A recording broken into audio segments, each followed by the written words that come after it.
Hello, good evening. Welcome back to the Greek island of Hydra, which, as you can see, is where we all are. This is Katsikos, a lovely bar down by the harbour. Oh, is that a seagull I can hear? Caw, caw! Yes, it is. How lovely. Oh, that rippling water.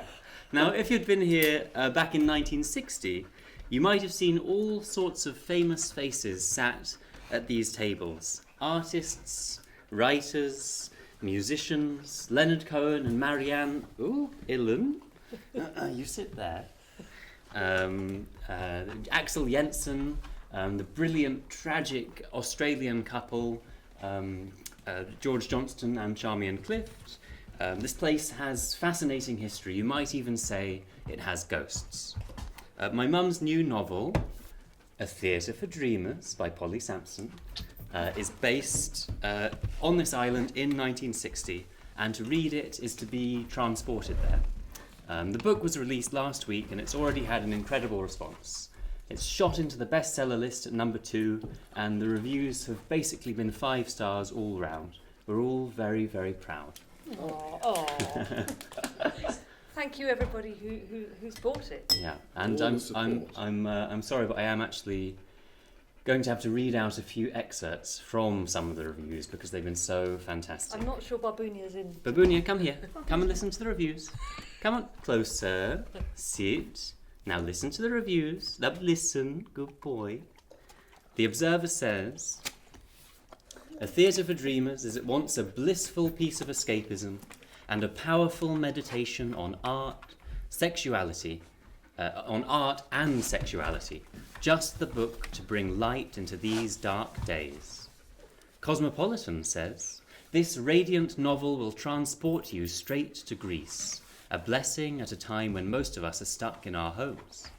So vivid that you can see the sun-washed white houses and blue seas, says Good Housekeeping magazine.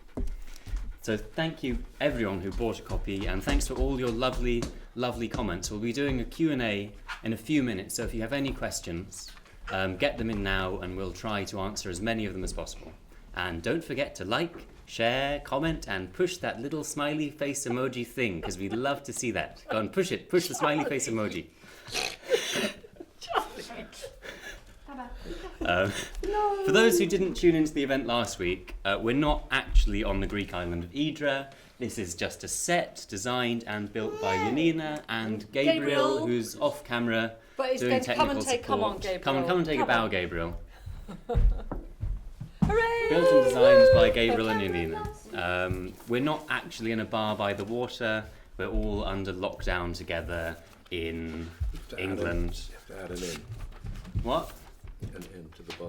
Barn. Yeah, right. Very good. Ha ha. We were supposed to be putting on a number of immersive events to celebrate the release of this book, but they were postponed for obvious reasons.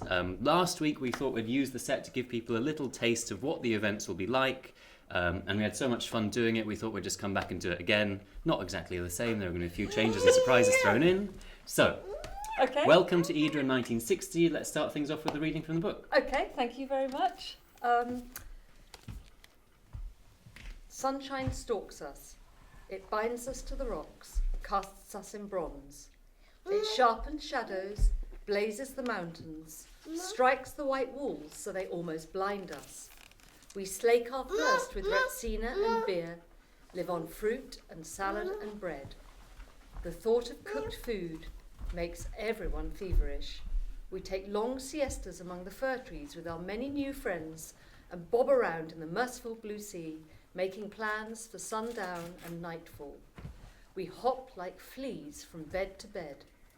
Those with houses the least number of steps up from the port find their beds get hopped in the most. Even the most disciplined among us has given up pretending to work. The revolutionary poems stay half-written, paintbrushes stiffen in jars of congealing spirit, my notebook grows vague and filled with doodles. The moon rises like yeast from its bowl in the mountains. Beneath us, the rocks remain warm from the sun. The breeze is laced with pine and mountain herb and suggestion, and as I settle deeper into my crevice, the crushed leaves of rock rose are sticky with the smell of churches. These rocks and the sea belong to us once the tourists have finished with the sun and gone back to their yachts and hotels. We're all of us complicit in this freedom. There's nothing to fear. Even wicked Police Chief Manolis seems to have been defeated by the sheer numbers. The music is almost deafening some nights from La Gudera, where the girls in bikinis dance outside in the street. Leonard sent off the manuscript of his novel on the same day that Marianne dispatched the baby to Norway. He says it's the only copy in the world that's now winging its way on a prayer to his publisher in Canada. It appears he can think about little else but burning boats and drowned mail. He scans the horizon from his favoured rock, threading his Combally beads back and forth through his fingers with a look of such anguish I can only suppose it was the I Ching told him not to make a copy before sending it. It seems like Marianne has been hiding away since getting back here from Athens without her baby. Now she and Charmian climb out of the water and stand drying off, taking turns to rub a towel through their hair. "They allowed me to walk right on the plane with him," Marianne's saying as I stand at the edge and pull off my dress, look around and decide nobody will care if I step out of my pants. "It was an empty flight, just Nita and Susie and 3 men in suits. I almost stayed. It would have been the easiest thing in the world to have just buckled myself in." I can feel Leonard watching me. I turn and catch him at it. He doesn't look away. I glance at Marianne. She's noticed him looking. Something starts hatching inside me. The sea slaps the warm rocks, but only gently. I plop myself in and flip onto my back and let the waves bob me, while I wonder at this thing that seems to come fully fledged with the power to wreak havoc. I squint up at them, all ranged on the ledge with the moon and the mountains behind them. I swim back to the ladder. Little Booley crawls across the slippery wet rocks. The seawater makes his underpants droop like a nappy. Charmian's swimsuit does her no favours, and is so worn out it's become transparent. Marianne is a silver sylph in a new yellow bikini. She's asking Charmian about a recipe for curry, and hurriedly hands me her damp towel so that I can cover up. Thank you. Thank you for that. So, yes, we'll be doing a Q&A in a few minutes, so keep your questions coming in, like, share, push the emoji button, etc. So one of the things that people really seem to have responded to about your book is that it does have this almost like a power of teleportation to put people on Idra in 1960, and I think it's not just because of this strange moment we're living through where people can't really leave their homes. You know, I noticed that when I read it months and months ago, and I think it's partly because of how intensely you researched the book and you really placed yourself there. Yeah. And one of the things that helped you do that was this incredible series of photographs of Leonard Cohen and Marianne and various other characters there. Perhaps you could tell us a bit about that and about how that leads into the song that we're about to Okay, we are about to hear a song, and it was one of the bits of the research that was sort of, in a way, the most rewarding were these photographs, which were taken by a photographer called James Burke, who had been living in Athens in 1960 and had sold the idea for a story to Life magazine about this amazing bohemian colony living on Idra, which at that point was about a 4 or 5 hour ferry crossing by steamer from Athens to Idra. And he had gone several times in 1960 and taken photographs. And I mean, although we now think so many of this colony are famous, I mean, in particular Leonard Cohen, I mean, at that point, Leonard Cohen was a 25-year-old poet. He'd written one collection of poetry and was there to work on his first novel. And there were other people internationally known now, but possibly then just sort of fledging. The best known people were actually the photographer's best friend, George Johnston, who he'd been a war correspondent all through the 40s, and particularly throughout Asia with, and his wife, the amazing Charmian Clift. And in a way, the sort of most incredible piece of research was when I got hold of the contact sheets, and there are over 1,500 photographs, and I don't know, there are some which are quite famous, and I don't know whether Shall I go up and can show Yanina do that? shall I go and show one to the camera, or Yanina John? Yanina can. So, I mean, many people will know, just take Take them the all. whole book. Will know some of these photographs because they are often used when people talk about the first concert that Leonard Cohen gave, which was under this tree, and you will know some of these pictures. And actually in this collection there are several hundred of these pictures taken under the tree. And next to Leonard Cohen you will see Charmian Clift, and the other members of the community all ranged around. And so one of the first things I did was to immerse myself in the pictures and work out who everyone was and what their relationships were. And then the next thing I wanted to do was to work out what it was that Leonard might have been playing. And I came up with this. It's although it's a song that is on a later album, the poem exists in an earlier form. David, are you From going? way back then. From way back then, well, in the 60s. So, and you can really imagine this one being played under that tree in the taverna, and all of those amazing people joining in as Leonard Cohen, 25-year-old, played. Yeah. Okay. So it's got a bit you can join in if you like. You'll get it. Oh joy, we'll all be joining in.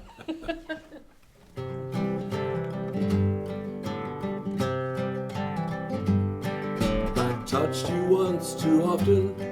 Now I don't know who I am. My fingerprints were missing when I wiped away the jam. Yes, I call my fingerprints all night, but they don't seem to care. The last time that I saw them, they were leafing through your hair. Fingerprints, Fingerprints, fingerprints, fingerprints. where are you now, my fingerprints? Join in, everybody! Babunia, not just me! Yes, I thought I'd leave this morning, so I emptied out your drawer. 100,000 fingerprints, they floated to the floor.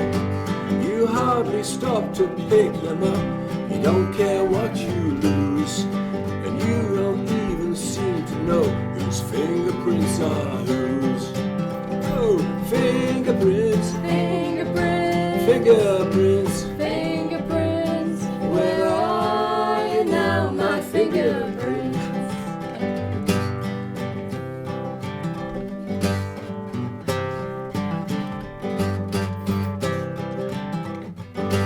And now you want to marry me, you want to take me down the aisle, you want to throw confetti fingerprints, you know that's not my style. Oh sure, I'd like to marry you, but I can't face the dawn with any girl who knew me when my fingerprints were on. Fingerprints, Fingerprints, fingerprints, fingerprints. where are you now, my fingerprints? Fingerprints, Fingerprints, fingerprints, fingerprints. where are you now, my fingerprints?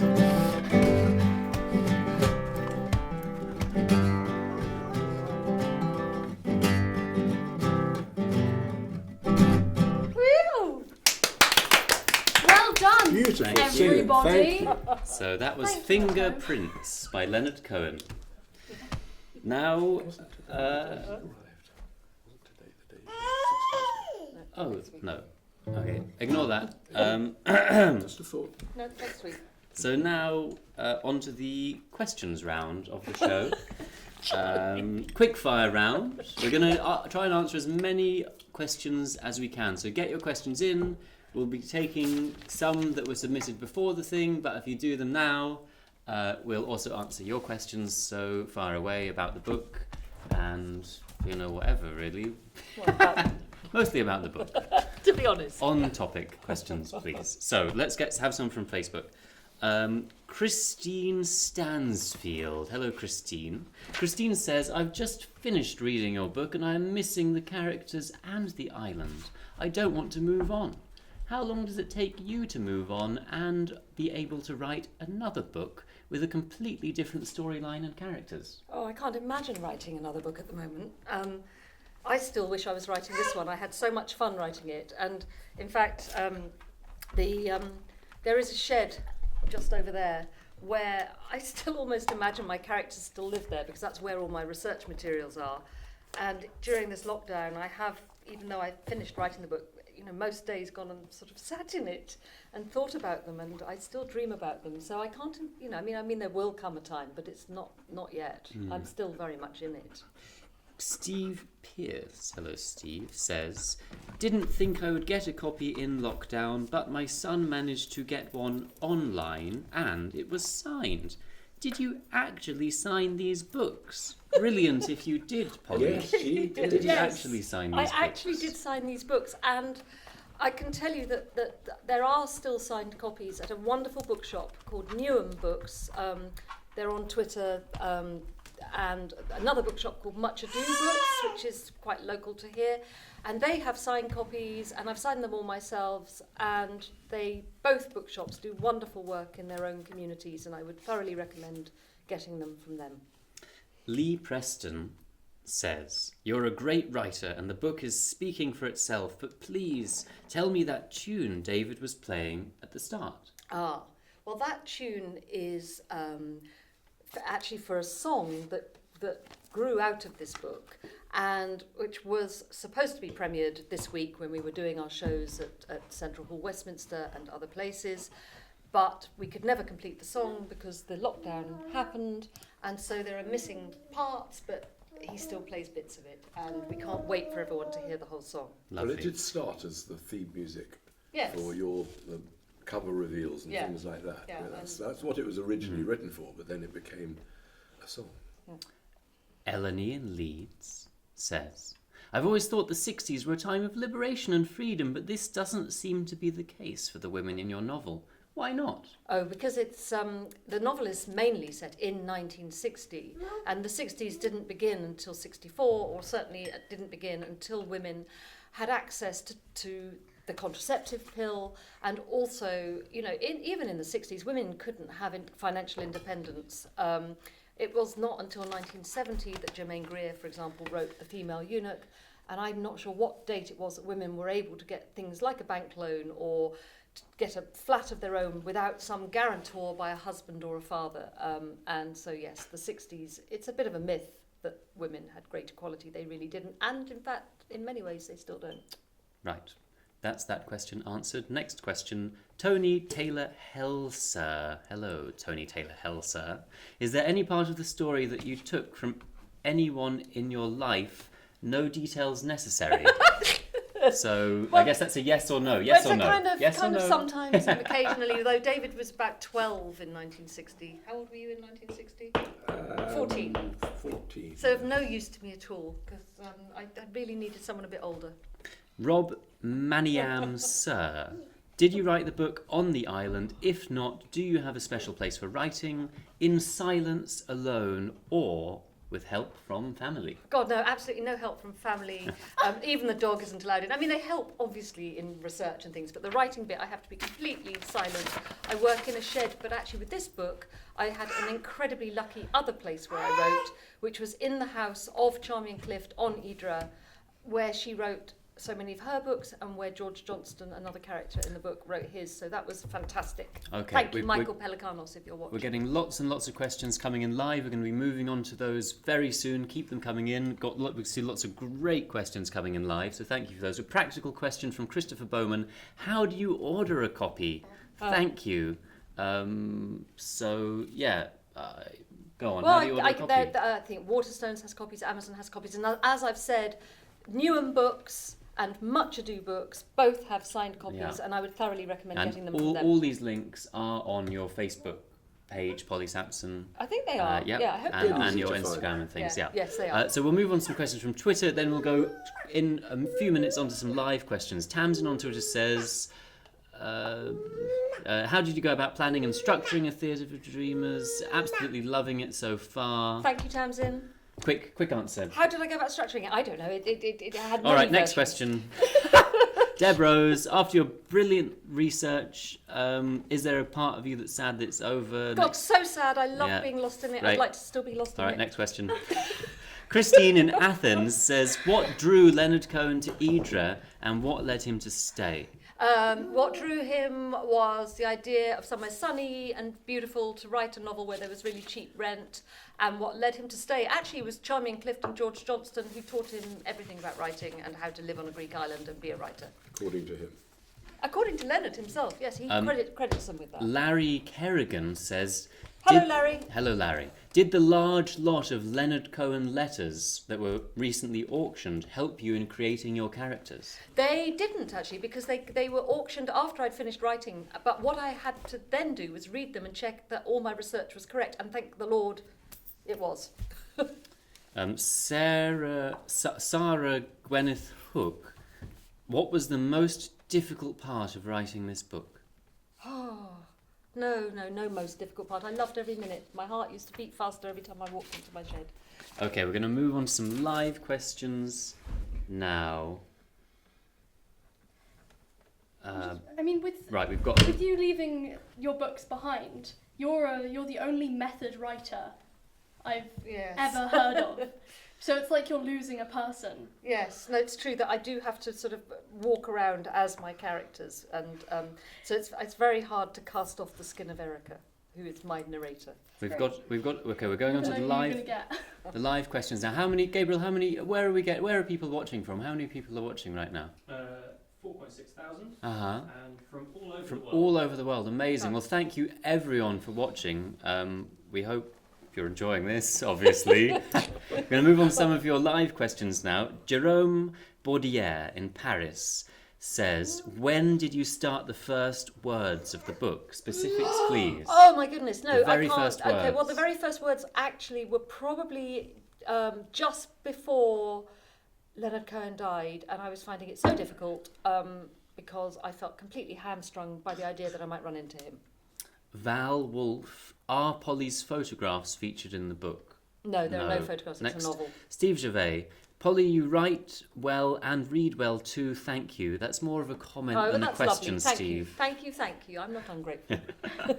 Lucy Clark, what's Charlie? No, next one. Philippe Antognini, hi Polly, David and family. Did you ever consider participating in a Netflix reality show? No. Isabel Ashwin, do you miss writing the book now that it's finished? I think we've answered that one. Christine Terbije, does Idra still have an active artist bed-hopping community and vibe? I wouldn't know about the bed hopping. There's certainly a lot of artists, and I suspect that some of them do like to hop. Jan Bredvig from Denmark, hello Jan, says hi. Which book is next to your bed and which record is on your turntable? That's a question for both of you. Well, we never listened to anything but Leonard. I'm afraid that really has sort of stuck, hasn't it? It's been years. I'm afraid, we're kind of addicted at the moment. And It's sort of one-track mind people, and that one track goes on for some What's the time. favourite Leonard song or album in It that changes case? all the time, my favourite. All right, what's it right now? Going Home is one of the that I very much like. What album is that from? God knows. Old Ideas. Old Ideas. Old Ideas. All right, and what's the book next to your bed? The book next to my bed at the moment is Anne Tyler, and also a wonderful novel called Magpie Lane by Lucy Atkins, which arrived today. Ricky Rumblow. What's your dog's name and breed? My daughter, come here, Boujum. My daughter is desperate to know. Sit, his name is Dum Dum. He's not called Dum Dum, he is called Babunia, and his breed is really quite unknown. He's such a mixture, but he's a rescue dog, as all the really great dogs are. Rita Rezende And says... he's not a dum-dum. He's a bit of a dum-dum. He's not a dum-dum. He's so clever. Rita Rezende, will Romney consider a career as a singer? No. No. There you go, Rita. Thank you, Rita. She should consider. I mean, she should do. She should do whatever she wants. She should do whatever she wants. That's what Gabrielle Childers says, which of Leonard Cohen's songs was the one that first brought him into your heart for Polly and David? Oh, God, into my heart. The first one for me was Suzanne, obviously, way back in this, whenever it was, 68 or something. I couldn't name one song, actually. Sorry. All right, never But mind. they go in and out of favour. Yeah, but no, the first one, Into One's Heart, is a really good question. What would it be your Leonard? I mean, there seems to be quite people just want some Leonard Cohen top tips. What are your sort of Leonard Cohen top 5? Not that the book is even really about Leonard Cohen. Leonard Cohen sort of wanders in and out of Yes. it in this quite Talking amazing way. meaningfully. Yeah. I like This Smoky Life, and I like Came So Far for Beauty, and Go No More a Roving, and The Window. God, I love The Window at the moment. I mean, it would be different every day that you ask me. Avalanche, I love. I really like songs of love and hate. Quite often, the ones I love are the ones I didn't love when I first heard them, and then they just grow on me, which is... And vice versa. Some of the ones that we used to absolutely really love, we can't quite be bothered with anymore. That's not true. There are none that I can't be bothered with. Gabriel, how are we doing for time? How much longer have we got? We've been going for about half an hour, I think. Okay, Oh, I right, think, okay, I think, well, I think probably more like 25. If you've got any more questions, get them in now. This is your last chance for questions. Fire away. I'll just ask a couple while anyone who thinks of any questions gets them in. Thank you everyone again for watching. This has been great fun. Can I say hello to Lola, who may be watching, who has been very ill and is all alone, and is one of the people who was with me on the journey of writing this book, and I'm just sending her lots of love. And I'd also like to thank all the literary bloggers who I think have done an amazing job at this moment of keeping everyone in touch with books, and at a time when we can't wander into bookshops, their role is absolutely key, and I'm incredibly grateful to them for all the wonderful reviews that they've given this book. Thank you. Thank you. It's definitely made all the lovely reviews and comments have definitely Made me happy. been lovely for her, and also made our lives much easier as well. So thank you for that. We're all trapped here together, and it would be unpleasant if it were the other way. Pavel Kryunin. Who are all these people? Could you introduce them? Yes. So this is Polly, my mum, Samson, who wrote this book. Everyone else introduce... You do an introduction. No, you do the introductions. Okay. You're doing so well, Charlie. This is Popsicle, AA this is one, Romany, this is Yelena, Who is Charlie's who is wife. my wife, and this is Alinka, who is our child. And Gabriel. Gabriel, come and give a thing. Gabriel's tech support. Gabriel's in charge of tech. Yeah, this is Gabriel. If it's not coming out in stereo, it's Gabriel's fault. Yeah. So I think that's kind of the end of the question round. Yeah. So You didn't introduce me. Oh, and Romany. we did introduce you. Oh, okay. Just introduce me twice. Yeah. End of the questions. Thank you everyone for your lovely questions and comments. Thank you for watching. Thank you for reading the book. Thank you for reading the book. If you haven't bought one, you should buy a one. You buy a one or a two. Buy one for a friend.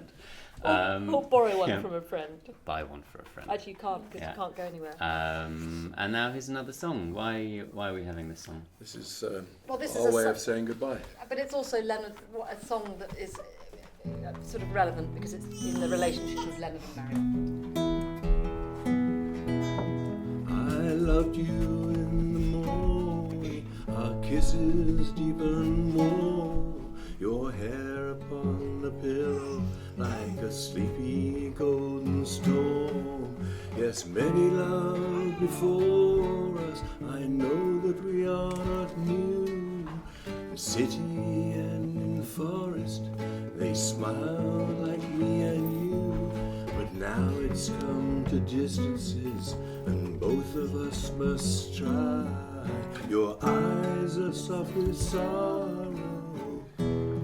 Hey, that's no way to say goodbye.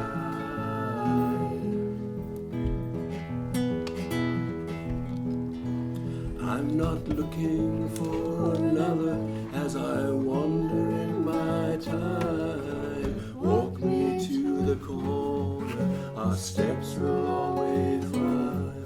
You know my love goes with you as your love stays with me. It's just the way it changes like the shoreline and the sea. Let's not talk of love or chains and things we can't untie. Your eyes are soft with sorrow. Hey, that's no way to say goodbye.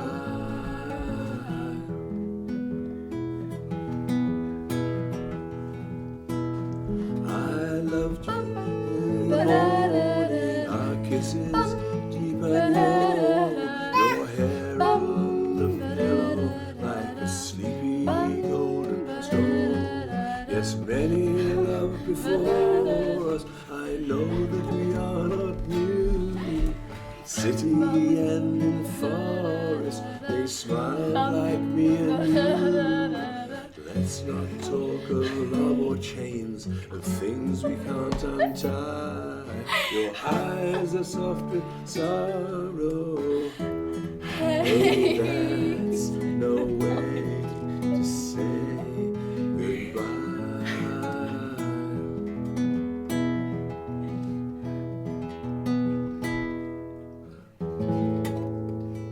You're welcome, everyone. You're welcome. Hey, that's The no most way. That is no unhelpful way to ensemble. say goodbye. How do you turn this thing off? Thanks.